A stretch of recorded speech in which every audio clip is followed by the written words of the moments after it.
আসসালামু আলাইকুম। আশা করি সবাই ভালো আছেন। আজকে আমি অত্যন্ত আনন্দিত।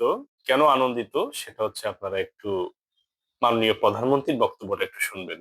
সারা দেশে বিভিন্ন পর্যায়ের আদালতগুলোতে দেওয়ানি এবং ফৌজদারি সব মিলিয়ে খুব সম্ভবত ৪৭ লাখেরও বেশি মামলা বিচারাধীন রয়েছে। এর মধ্যে জমিজমা সংক্রান্ত মামলার সংখ্যাই বেশি। সুতরাং এই মুহূর্তে সরকারের সামনে প্রধান প্রায়োরিটি হচ্ছে আদালতে বিচারাধীন মামলা দ্রুততম নিষ্পত্তি। তবে প্রচলিত আদালতের বাইরেও জমিজমা সংক্রান্ত বিরোধ নিষ্পত্তির জন্য গ্রাম আদালত কিংবা অল্টারনেটিভ ডিসপিউট রেজুলেশন এডিআর অর্থাৎ বিকল্প বিরোধ নিষ্পত্তির মতন আইনানুগ ব্যবস্থার মাধ্যমে অবলম্বনের দিকেও জোর দেওয়া জরুরি বলে আমরা মনে করি। এতে একদিকে বিরোধ নিষ্পত্তিতে যেমন অল্প সময় লাগবে, অপরদিকে অনেক ক্ষেত্রেই বিরোধ হয়তো শত্রুতায় রূপ নেবে না। বিকল্প বিরোধ নিষ্পত্তির ক্ষেত্রে আলবার্ট আইনস্টাইনের একটি তাৎপর্যপূর্ণ উক্তির কথা আপনাদের সামনে আমি তুলে ধরতে চাই। তিনি বলেছিলেন, peace cannot be kept by force, it can only be achieved by understanding. বিশেষ করে জমিজমা সংক্রান্ত মামলা বা দেওয়ানি মামলাগুলো পর্যায়ক্রমে নেগোসিয়েশন বা আলোচনা, মধ্যস্থতা বা সালিশ কিংবা সমঝোতার মাধ্যমে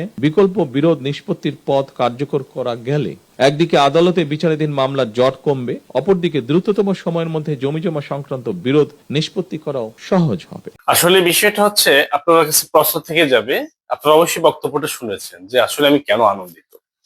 আসলে গত ৪ বছর ধরে এই কাজটি বাংলাদেশের বিভিন্ন প্রত্যন্ত অঞ্চলে আমি ঘুরে ঘুরে এই কাজটি করতে চাচ্ছি এবং মানুষকে এটাই বোঝাতে চাচ্ছি যে অল্টারনেটিভ ডিসপুট, যেটা বিকল্প বিরোধ নিষ্পত্তির মাধ্যমে অথবা গ্রাম আদালতের মাধ্যমে অথবা সালিশের মাধ্যমে অথবা মধ্যস্থতা বা সহযোগিতার মাধ্যমে যদি আমরা একটি বিষয় সমাধান করতে পারি, সেটা আমাদের জনজীবনে এবং আমাদের মামলার ক্ষেত্রে গুরুত্বপূর্ণ একটি ভূমিকা পালন করবে। কারণ যে মামলার যে জট আছে সেই জটটা কমবে।